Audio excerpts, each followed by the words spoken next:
Hey everybody. Okay, so I'm going to do a mini lecture, and all I mean by mini lecture is hopefully it's short.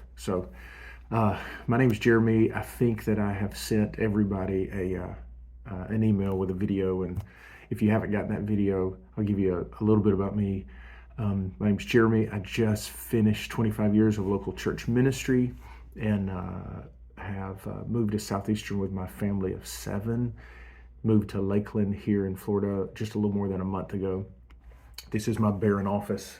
Those are books that are really about ego because they're filled with boxes of books. So there you go. Today, what I wanted to do is I want to set up our class, Shaping a Leadership Culture, by having you read a book.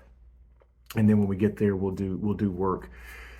But the book is called A Non-Anxious Presence, and if some of you have already read it or beginning to read it, I think a little bit of preface will be very beneficial for you, and that is, where does the term non-anxious presence come from? Like, there is a foundational thought that if you go in without it, I think you still get a lot from the book, but if you go in with this thought, you're able to read a little bit deeper there. So here's the main premise that I wanted to make sure that we got. So we're going to talk about shaping a leadership culture, and that's really twofold. One is it's going to be what does it mean to shape culture? How do we shape culture, the culture of our church, which, by the way, really is the leadership back in the late 80s, early 90s just took off, and we had a billion books written about it, and courses and degrees and all kinds of stuff. The idea of culture is pretty new to most of us common average people. It's, you might have heard about it or read about it, but culture is the new leadership. And I don't mean that it's necessarily replacing it, but I think it actually is the umbrella. I think leadership fits in underneath culture. Drucker says, and you'll read it, but Drucker says that culture eats strategy for breakfast. Like, culture is the deal. But before we go to culture, before we talk about culture, so number one is what is culture and how do we shape it? But the second one is, how do we actually shape a culture that replicates leadership? So leaders in the church, which is the greatest need of the church, is that we don't have enough leaders. We need leaders to lead the church, and every church could do more for the work of the kingdom with more leaders, not paid leaders, not pastoral, but discipled, mature leaders that know how to lead people and to lead people well and in a mature, healthy way. So that's the class. But one of the premises that I want to start with, one of the most foundational points that I want to get to, is that it is impossible to have a healthy culture with an unhealthy leader. Like, they don't exist. There is no such thing as a healthy there is no such thing as a healthy organization with an unhealthy leader. And you have some areas of unhealth. None of us are fully mature and fully healthy. So if you hear that and you go, well, I don't know what that is, that's hopefully part of what we can do here in the next semester, is begin to identify some of those places. Because if we are unaware of the areas of our brokenness and our unhealth, then we are unaware of the areas of the brokenness and unhealth of our organizations and our culture that we're setting. So you're going to read a book called Non-Anxious Presence. It's the idea is that you're going to go into the book with this basic understanding of family systems theory. So if you're already a counselor and you already know this stuff, and I butcher all of this, please forgive me.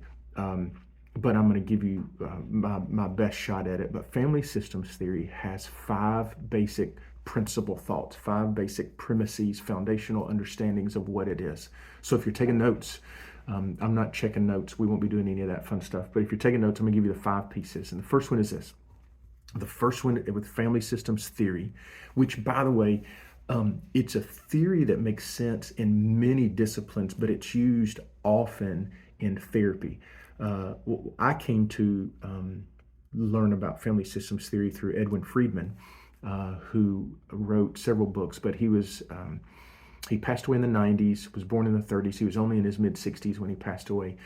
He was an ordained rabbi, but also a licensed therapist. And so So he did therapy and also led a rabbinic community. No, that's not what it would be called. Basically, Jewish church. So that's really a terrible way to describe that, but there you go.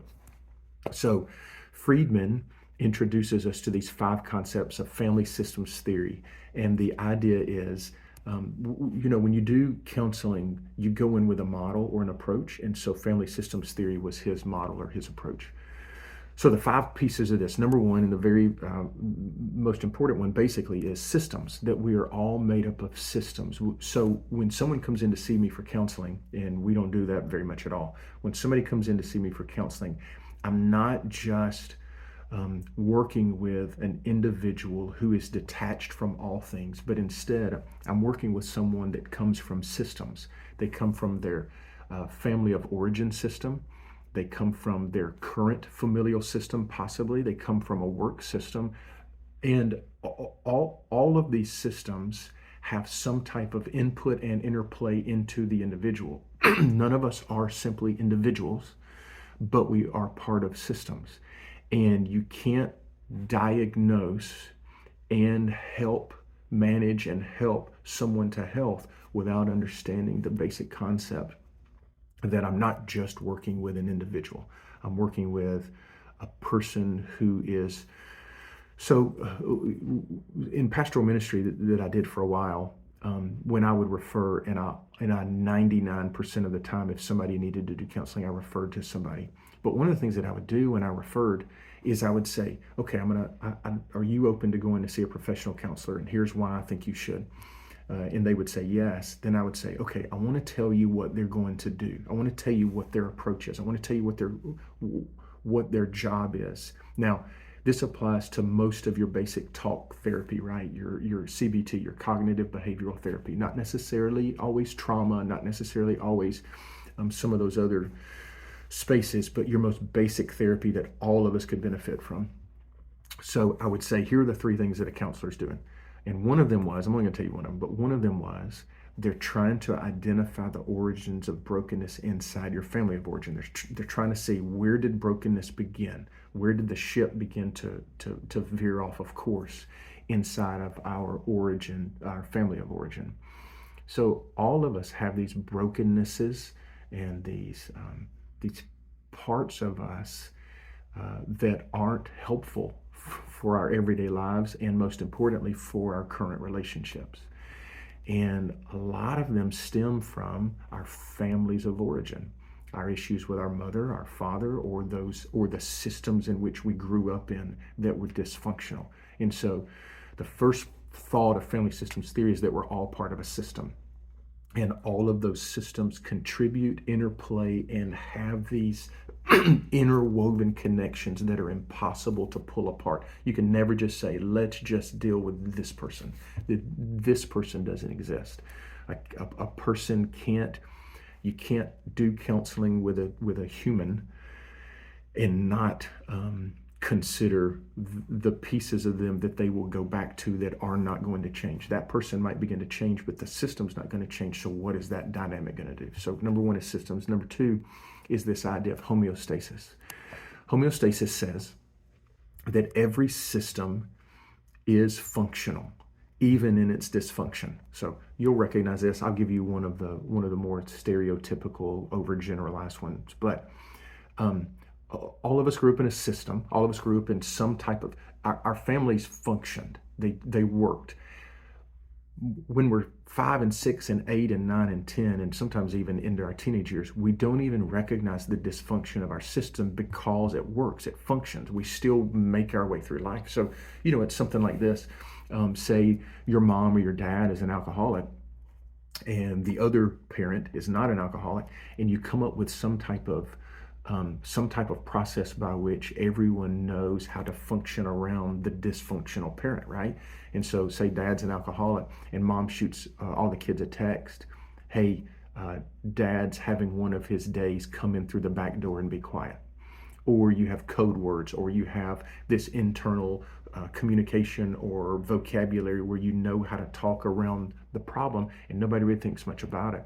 When I was gosh, I was in fourth grade, so whatever you are, like 10 years old. I was in fourth grade, and I remember I was over at a friend's house, and I was jumping on the trampoline. I still remember this. I was jumping. I had a crush on this girl named Amanda, and so I'm jumping on this trampoline, and Amanda comes over to my friend's house. So we meet up. We rendezvous at a mutual friend. We're jumping on the trampoline. We both like each other because we're 10, and it's a Wednesday night, and I know that my mom is about to whistle. My mom was a whistler. She would whistle and call me in, and all of my friends knew that we were basically the dogs. So my mom would call us in, and I knew she was about to call us in because it was a Wednesday night. We would go in, I'd take a shower, eat dinner, and go to church on Wednesday night. And so we're jumping on the trampoline. I know mom's about to call me, and I say to my friend Amanda, who I like, "Where do you go to church?" That's the question. Not do you go to church, but where do you go to church? And she says, "Oh, I don't go to church on Wednesday nights." And I go, "Oh, what do you mean you don't go to church on Wednesday nights?" She said, "We just don't go to church." I said, "Do you go to church on another night of the week?" And she said, "No." I said, "Do you go to church on Sundays?" And she said, "No." And I could not wrap my brain around what that meant. Like, I just remember going, what does this mean? How does like, there's such a thing as a human who doesn't go to church? And so that's what homeostasis is it is this, we're so entrenched in the system, no matter how dysfunctional it is, it functions, it works. And so homeostasis, the concept is that systems will do anything that they can to maintain functionality, no matter if they're dysfunctional. So whether you grow up in some type of abuse or some type of brokenness or some type of addiction, or all just the dysfunction of the I've talked to teenagers whose parents don't even speak to each other, and you go, why are they still together? Well, even in dysfunction, the system has figured out how to function. And so you probably grew up where, when you look back now, in fact, I know you grew up, and you look back now and you go, that was odd. How did that work? How did we make that happen? And that's what homeostasis is. So systems, inherent in what they are going to do everything that they can to continue to function that way. Now think about it from a church standpoint. As dysfunctional as our churches can be, like, we still do services every Sunday. Like, we don't miss. We still show up and we sing, and somebody preaches, and we cut up, and we, some of you from Pentecostal churches still do altar calls, and somebody still gives a message in tongues so even in a dysfunctional church, that system still functions. It still happens week to week to week to week. So just because a system is happening and maintaining doesn't mean that it's healthy by any means. The third point, and I'll come back and explain this one a little bit more, but the third point is called differentiation. And that is the ability for one of the people in the system, one of the components of the system, to differentiate itself from the system, to be able to say, I am part of this system, but I am not this system. I fit in some parts of this system, but I'm not the system. So what happens is when you and I begin to get healthy and our system is unhealthy, it throws the system into chaos. And maybe you've seen that before in your own life. So if you're married, or if you are in a family, when one person that is in a system that functions begins to act different, it throws off the whole system. Same thing in a church. So that's called differentiation. We'll come back to that. Another word for differentiation is non-anxious presence. So let me come back to that in just a minute. The fourth component is the identified patient. And what that means is a system, when it feels like it's being attacked or it feels like something's coming against it, a system, what is going to happen is it's going to identify a problem. And almost always it's going to identify the person or the component that is changed. And usually the person that is changed is someone who is getting healthy, someone who's differentiating, someone who's changing. And so that's the identified patient. And the fifth part of the understanding of Friedman's thoughts about family systems theory, the way that it will identify the patient is through what are called triangles or triangulation. You've probably heard it in terms of like parenting.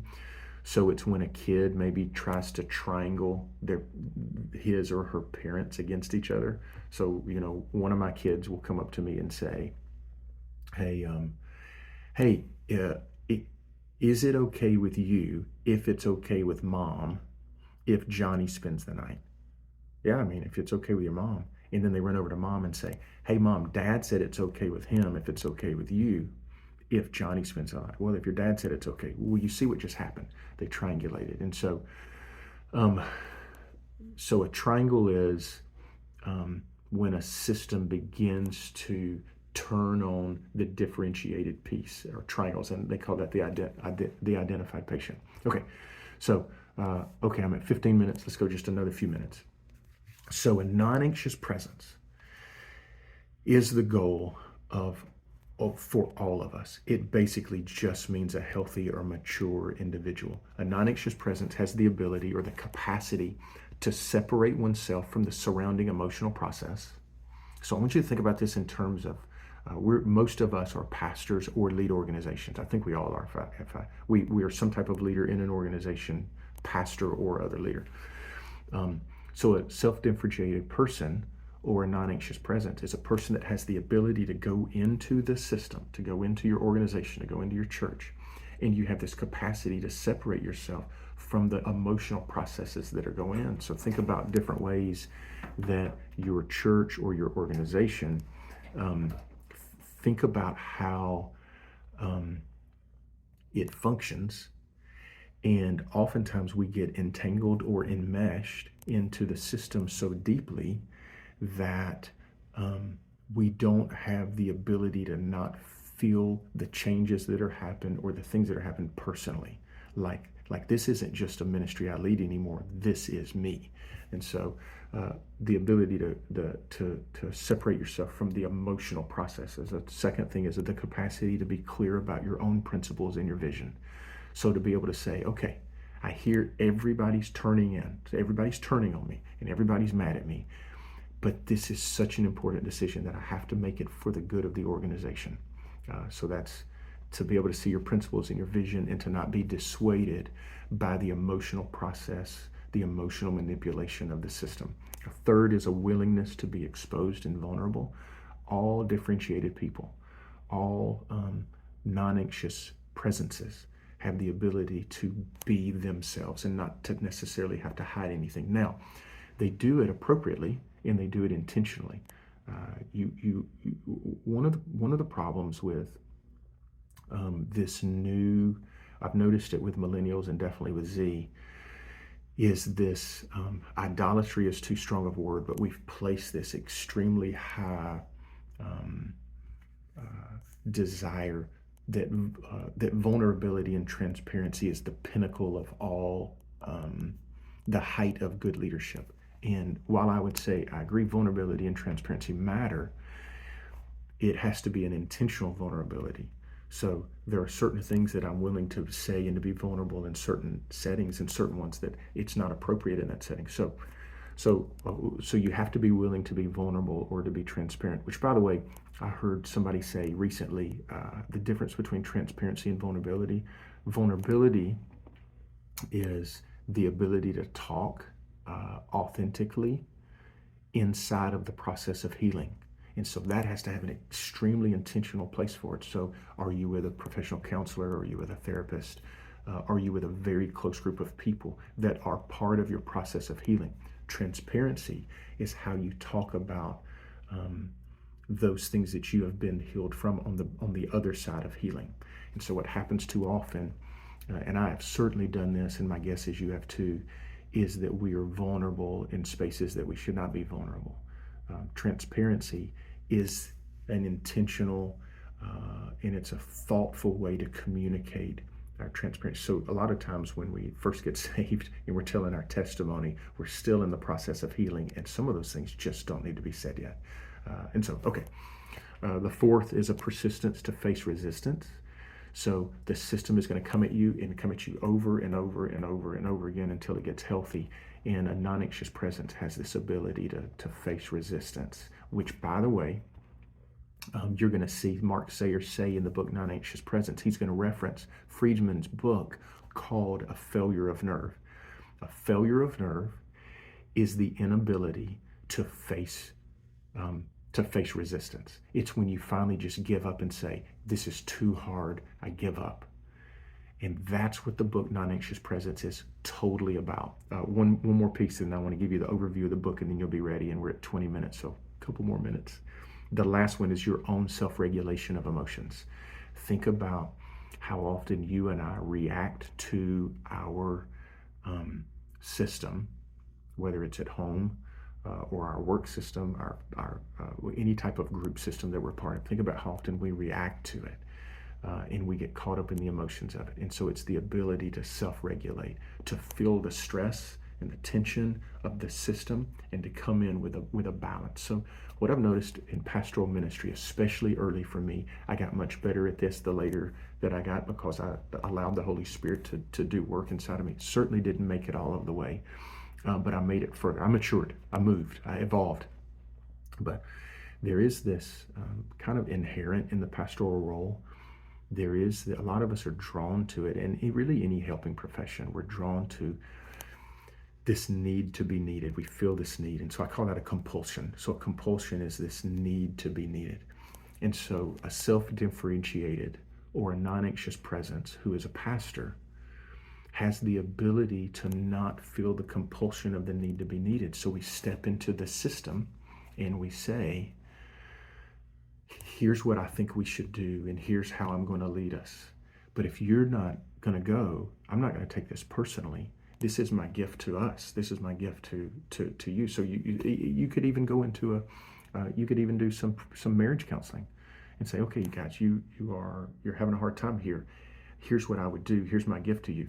So a person who is an anxious presence is going to be offended when the couple doesn't follow through with the advice that you gave, because you're holding it personally, and they didn't use your advice, and they didn't feel your need to be needed.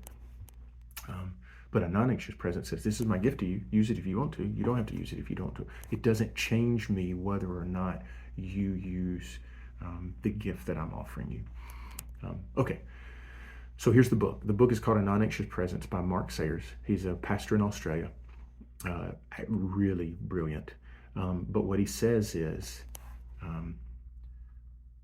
we've always had some level of anxiety in our culture, but now we're living at the height of anxiety in the culture that you and I are pastoring in since at least the 80s. Maybe Vietnam. I've talked to a couple of my friends that were pastoring in Vietnam, and just said, is this the same? And they say it's not the same, can't quite put their finger on how it's different. But so basically in the last 40 to 50 years, we're living in this height of this anxious culture. And so Sayers is going to say, how did we get here? Why are we here? How did we get here? And then what does it look like to lead in this culture? What does it look like to be a non-anxious presence and lead without a failure of nerve? Remember, a failure of nerve is when you and I try to be non-anxious presences or try to be self-differentiated inside of dysfunctional systems, and the pressure is so strong, the tension is so great that we give up and we say, I'm out. So what does it take for us to build the muscle of non-anxious presence, to step inside, to steward our health, to steward my maturity in such a way that I can step into systems that are dysfunctional and give the gift of health, and over time bring a beautiful, healthy culture into an organization, a system, a church that will benefit everybody there. So that's why we're starting there. So the name of the class is Shaping the Leadership Culture.